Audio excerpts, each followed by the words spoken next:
Hi friends, कैसे हैं आप लोग। उम्मीद करते हैं बहुत ही अच्छे और खुशहाल होंगे। दोस्तों, आज आप लोगों के बीच में मैं Uttar Pradesh police sub inspector भर्ती का भाग 12 लेके आया हूं। जी हाँ दोस्तों, ये जो भाग 12 है इसका विषय है मूल विधि एवं संविधान। आज के वीडियो में दोस्तों हम लोग मूल विधि एवं संविधान से संबंधित कुछ महत्वपूर्ण प्रश्न पे विस्तृत रूप से व्याख्या के साथ चर्चा करेंगे। जो मेरे दोस्त इस चैनल पे नए हैं और यूपीएसआई की तैयारी करते हैं, मेरे चैनल पे जाके यूपीएसआई से संबंधित अन्य वीडियो भी देख सकते हैं। चलिए दोस्तों, मूल विधि एवं संविधान को स्टार्ट करते हैं। दोस्तों, प्रश्न 1 आप लोग की स्क्रीन पे ये रहा। ये दोस्तों प्रश्न कह रहा है कि भारतीय संविधान में इस समय कितनी अनुसूचियां हैं। जी हाँ दोस्तों, ये जो प्रश्न है यूपीएसआई 2017 का जो एग्ज़ाम हुआ था उसमें ये प्रश्न आ चुका है। दोस्तों, मैं ये नहीं कह रहा हूँ कि यूपीएसआई का ये जो आ चुका है इससे पहले एग्ज़ाम में प्रश्न यही फिर से आ जाएगा। लेकिन दोस्तों, यदि आप लोग अनुसूची के बारे में डिटेल से जानकारी रखेंगे तो अनुसूची से संबंधित कोई भी प्रश्न आएगा एग्ज़ाम में तो आप सरलतापूर्वक कर लेंगे। उसी क्रम में दोस्तों ये प्रश्न मैं आज इस वीडियो में शामिल किया हूँ। तो ऑप्शन ए कह रहा दोस्तों 16 है, ऑप्शन बी कह रहा 10, ऑप्शन सी कह रहा 12 और ऑप्शन डी कह रहा 8। चलिए दोस्तों, सबसे पहले हम लोग जानते हैं कि वर्तमान में संविधान में कुल कितनी अनुसूचियाँ हैं। उसके बाद इस प्रश्न पे हम लोग थोड़ी चर्चा भी करेंगे।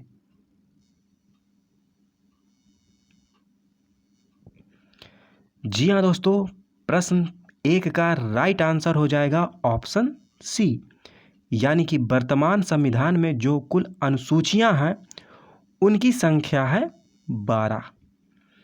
चलिए दोस्तों, प्रश्न 1 की व्याख्या भी देख लेते हैं। दोस्तों, प्रश्न 1 की व्याख्या आप लोग की स्क्रीन पे ये रही। यहाँ पे आप लोग दोस्तों देख सकते हैं इसकी जो व्याख्या दोस्तों है एक एक बिंदु बहुत ही महत्वपूर्ण है। ये कह रहा दोस्तों कि 26 नवंबर 1949 को संविधान सभा द्वारा भारतीय संविधान को पारित किया गया। दोस्तों आप लोग याद रखिएगा कि 26 नवंबर 1949 को ही भारतीय संविधान बनकर तैयार हो गया था। ये भी बिंदु आप लोग याद रखिएगा। इसके बाद इसकी आगे दोस्तों व्याख्या कुछ इस प्रकार से है। उस समय अनुच्छेद 395, 8 अनुसूचियां और 22 भाग थे। दोस्तों, मूल संविधान में अनुच्छेदों की संख्या जो थी वो 395 थी, अनुसूचियां 8 थी और भाग 22 थे। बाद में संविधान में 4 अनुसूचियों को बढ़ा दिया गया, जो अब कुल 12 अनुसूचियां हो गई हैं। दोस्तों, जब मूल संविधान की बात करेगा तो अनुसूचियों की संख्या 8 होगी और जब वर्तमान की बात करेगा तो अनुसूचियों की संख्या 12 होगी। इसके बाद दोस्तों इसकी आगे व्याख्या कुछ इस प्रकार से है। भारतीय संविधान 26 जनवरी 1950 को लागू हुआ। भारतीय संविधान को बनने में कुल 2 वर्ष 11 महीने और 18 दिन लगे। दोस्तों आप लोग ये भी याद रखिएगा, ये बहुत ही महत्वपूर्ण बिंदु है कि संविधान को बनने में 2 वर्ष 11 महीने और 18 दिन लगे थे। दोस्तों एक महत्वपूर्ण बिंदु ये भी आप लोग याद रखिएगा कि संविधान सभा की पहली जो बैठक हुई थी वो 9 दिसंबर 1946 को हुई थी, जिसके अस्थायी अध्यक्ष डॉक्टर सच्चिदानंद सिन्हा जी थे। ये थी दोस्तों प्रश्न 1 की कुछ व्याख्या। दोस्तों इसकी जो व्याख्या है इसका आप लोग स्क्रीनशॉट भी ले सकते हैं क्योंकि एक एक बिंदु बहुत ही महत्वपूर्ण है। चलिए दोस्तों प्रश्न 2 देखते हैं। दोस्तों प्रश्न 2 आप लोग की स्क्रीन पे ये रहा। ये दोस्तों प्रश्न कह रहा है कि राज्यों के लोक सेवा आयोग के अध्यक्षों की नियुक्ति कौन करता है। ये दोस्तों कहने का मतलब ये है कि लोक सेवा आयोग के जो अध्यक्ष होते हैं यानी कि राज्य के, तो उनकी नियुक्ति कौन करता है? ये भी प्रश्न दोस्तों इससे पहले जो यूपीएसआई का एग्ज़ाम हुआ था उसमें ये प्रश्न आ चुका है। ऑप्शन ए कह रहा है उपराष्ट्रपति, ऑप्शन बी कह रहा है राज्यपाल, ऑप्शन सी कह रहा है संघ लोक सेवा आयोग के अध्यक्ष, ऑप्शन डी कह रहा है राष्ट्रपति। चलिए दोस्तों, हम लोग सबसे पहले इस प्रश्न का राइट आंसर जानेंगे, इसके बाद इस प्रश्न की व्याख्या भी देखेंगे, क्योंकि दोस्तों प्रश्न का उत्तर जान लेना उतने से काम नहीं चलेगा जब तक कि प्रत्येक प्रश्न की हम लोग व्याख्या ना जाने। चलिए दोस्तों, इस प्रश्न का हम लोग सबसे पहले राइट आंसर जानते हैं। जी हाँ दोस्तों, इस प्रश्न का राइट आंसर हो जाएगा ऑप्शन बी, यानी कि राज्यों के लोक सेवा आयोग के अध्यक्ष की नियुक्ति राज्यपाल के द्वारा की जाती है। अब दोस्तों हम लोग चलिए प्रश्न 2 की व्याख्या भी देख लेते हैं। दोस्तों प्रश्न 2 की व्याख्या आप लोग की स्क्रीन पे ये रही। ये कह रहा है दोस्तों, राज्यों के लोक सेवा आयोग के अध्यक्षों की नियुक्ति राज्यपाल करता है। राज्य लोक सेवा आयोग एक स्वतंत्र निकाय है। ये भी दोस्तों आप लोग याद रखिएगा कि राज्य लोक सेवा आयोग एक स्वतंत्र निकाय है। इसका उल्लेख संविधान के भाग 14 में है। और दोस्तों जब अनुच्छेद की बात होगी तो इसका उल्लेख जो है अनुच्छेद 315 से 323 के बीच में किया गया है। यानी कि दोस्तों इसका उल्लेख संविधान के भाग 14 तथा अनुच्छेद 315 से 323 में किया गया है। ये थी दोस्तों प्रश्न 2 की व्याख्या। चलिए प्रश्न दोस्तों 3 देखते हैं। दोस्तों प्रश्न 3 आप लोग की स्क्रीन पे ये रहा। ये दोस्तों प्रश्न कह रहा है कि संविधान के किस अनुच्छेद में भारतीय नागरिकों के मूल कर्तव्य शामिल है। यानी कि दोस्तों इस प्रश्न का कहने का मतलब ये है कि जो भारतीय संविधान में मौलिक कर्तव्य हैं वह किस अनुच्छेद में है। यह प्रश्न दोस्तों उत्तराखंड पीसीएस 2006 में भी आ चुका है। इसके बाद दोस्तों यूपी पीसीएस 2015 में भी ये प्रश्न आ चुका है। दोस्तों आप लोग इससे हैरान बिल्कुल भी मत होइएगा कि मैं इस वीडियो में पीसीएस का प्रश्न शामिल किया हूँ, क्योंकि दोस्तों मैं यूपीएसआई के पिछले जो एग्ज़ाम हुए हैं उन पेपर का अध्ययन किया है और दोस्तों इस निष्कर्ष पे मैं पहुँचा हूँ कि जो यूपीएसआई का एग्ज़ाम होता है वह सरल लेवल का नहीं होता है। यानी कि दोस्तों जो यूपीएसआई का एग्ज़ाम होता है यानी कि परीक्षा होती है उसका स्तर जो होता है सरल नहीं होता है बल्कि मॉडरेट होता है। इसलिए दोस्तों आपको यूपीएसआई में यदि पास होना है तो आपको पीसीएस लेवल की तैयारी करनी पड़ेगी। उसी क्रम में दोस्तों मैं ये प्रश्न इस वीडियो में शामिल किया हूँ। तो दोस्तों चलिए हम लोग इस प्रश्न का सबसे पहले राइट आंसर जानेंगे, इसके बाद इस प्रश्न पे भी हम लोग थोड़ी चर्चा करेंगे।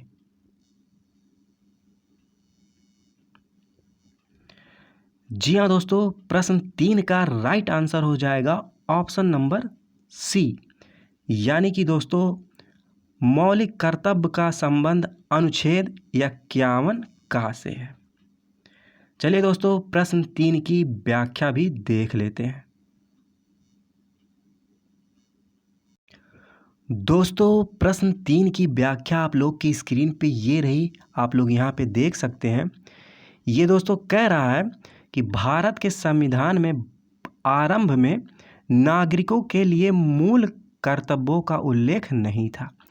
यानी कि दोस्तों जो मूल संविधान था उसमें मौलिक कर्तव्य का उल्लेख नहीं था। इसे 1976 ईस्वी में कांग्रेस द्वारा गठित सरदार स्वर्ण सिंह समिति की संस्तुति के आधार पर 42वें संविधान संशोधन द्वारा जोड़ा गया।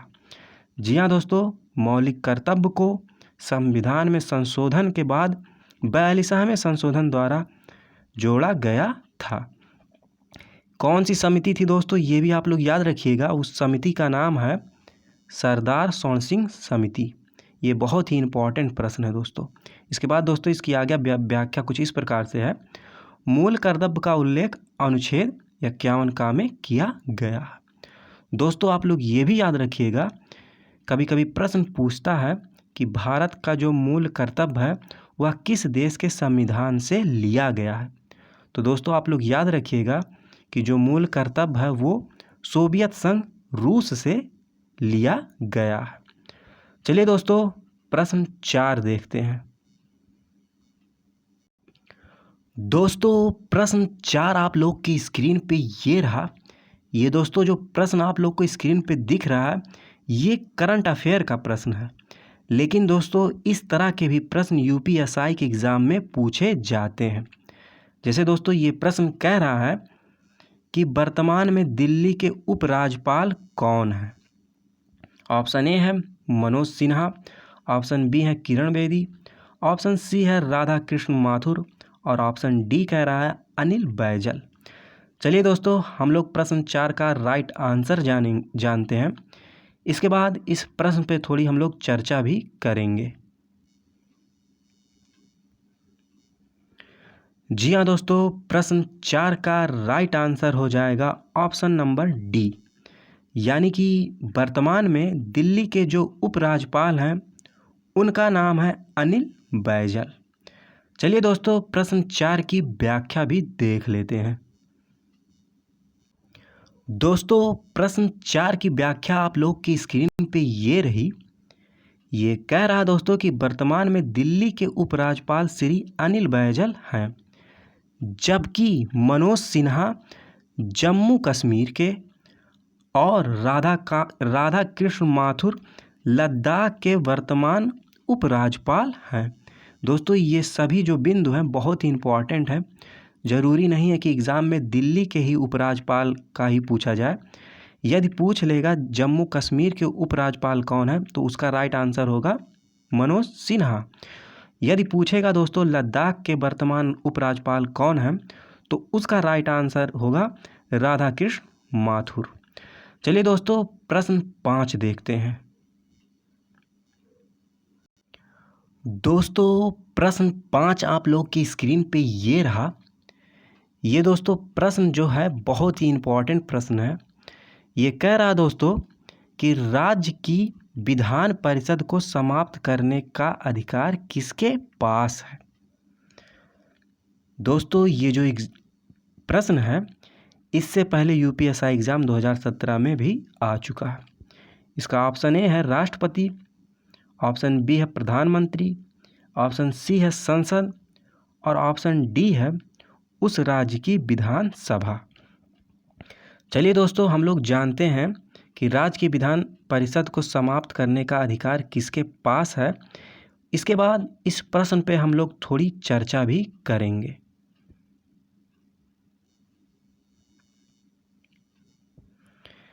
जी हाँ दोस्तों, प्रश्न 5 का राइट आंसर हो जाएगा ऑप्शन सी, यानी कि संसद द्वारा विधान परिषद को समाप्त करने का अधिकार होता है। इसका राइट आंसर हो जाएगा ऑप्शन सी, संसद। चलिए दोस्तों प्रश्न 5 की व्याख्या भी देख लेते हैं। दोस्तों प्रश्न 5 की व्याख्या आप लोग की स्क्रीन पे ये रही। आप लोग यहाँ पे देख सकते हैं।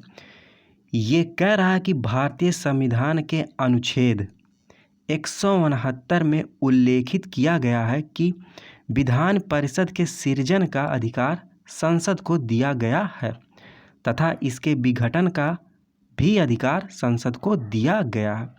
दोस्तों ये जो अनुच्छेद है बहुत ही इम्पोर्टेंट अनुच्छेद है, इसको भी आप लोग याद रखिएगा कि अनुच्छेद 169 में विधान परिषद से संबंधित दोस्तों ये अनुच्छेद होता है। किससे संबंधित है दोस्तों ये अनुच्छेद 169, ये है विधान परिषद से। तो ये थी दोस्तों प्रश्न 5 की कुछ व्याख्या। चलिए दोस्तों अब हम लोग कुछ अन्य महत्वपूर्ण प्रश्न वन लाइनर के रूप में देख लेते हैं जो कि यूपीएसआई के एग्ज़ाम की दृष्टि से बहुत ही इम्पॉर्टेंट है। दोस्तों कुछ अन्य महत्वपूर्ण प्रश्न आप लोग की स्क्रीन पे ये रहे। दोस्तों ये जो 5 प्रश्न आपको स्क्रीन पे दिख रहे हैं, यह प्रत्येक प्रश्न दोस्तों एग्जाम की दृष्टि से बहुत ही महत्वपूर्ण प्रश्न है। जैसे दोस्तों पहला प्रश्न कह रहा है कि भारत के वर्तमान महान्यायवादी यानी कि अटॉर्नी जनरल ऑफ इंडिया कौन है। यानी कि दोस्तों आपको ये बताना है कि भारत के वर्तमान महान्यायवादी कौन है। तो उसका राइट आंसर है के वेणुगोपाल। इसके बाद दोस्तों प्रश्न 2 है, यह कह रहा है कि भारतीय संविधान में अस्पृश्यता उन्मूलन से संबंधित अनुच्छेद, यानी कि दोस्तों अस्पृश्यता उन्मूलन से संबंधित अनुच्छेद कौन सा है। तो उसका राइट आंसर होगा अनुच्छेद 17। और ये दोस्तों PCS 2005 मेंस 2015 में भी आ चुका है, इसलिए दोस्तों ये प्रश्न जो है बहुत ही इम्पोर्टेंट है। इसके बाद दोस्तों प्रश्न 3 देखिए, ये कह रहा है कि विधान परिषद के कितने सदस्य विधानसभा सदस्यों द्वारा निर्वाचित किए जाते हैं। तो इसका राइट आंसर होगा दोस्तों 1/3 भाग सदस्य जो होते हैं दोस्तों वो विधानसभा द्वारा निर्वाचित किए जाते हैं विधान परिषद के लिए। दोस्तों कभी कभी प्रश्न ये भी पूछता है कि राज्यपाल जो होता है वह विधान परिषद में कितने सदस्यों को मनोनीत करता है। तो दोस्तों आप लोग याद रखिएगा कि विधान परिषद में जो कुल सदस्य होते हैं उनका 1/6 भाग जो होता है दोस्तों वो राज्यपाल मनोनीत करता है।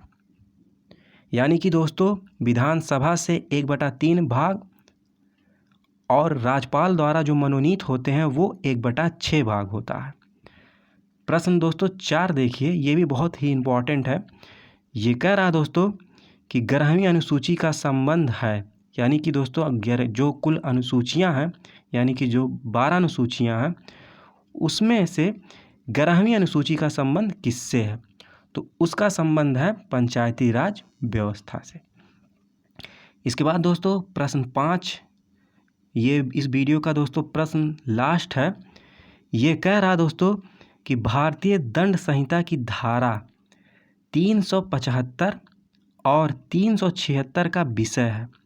तो इसका दोस्तों राइट आंसर हो जाएगा बलात्कार सहित दूसरे यौन अपराध। ये प्रश्न दोस्तों इससे पहले UPSI 2017 में आ चुका है। ये थे दोस्तों आज के वीडियो में कुछ महत्वपूर्ण प्रश्न जिस पे हम लोग आज विस्तृत रूप से चर्चा किए। दोस्तों यदि वीडियो अच्छी लगी हो तो वीडियो को लाइक करिएगा, अपने दोस्तों के साथ शेयर करिएगा। जो मेरे दोस्त इस चैनल पे नए हैं और UPSI की तैयारी करते हैं इस चैनल को सब्सक्राइब कर सकते हैं, क्योंकि मैं ऐसे ही और वीडियो आप लोगों के बीच में UPSI से संबंधित लाता रहूँगा जिससे आप लोगों की UPSI की तैयारी बहुत ही अच्छे से हो सकेगी। दोस्तों इस वीडियो में यदि कोई त्रुटि हुई हो तो उसके लिए मैं क्षमा चाहता हूँ। लास्ट तक वीडियो को देखने के लिए बहुत बहुत धन्यवाद। आभार। जय हिंद।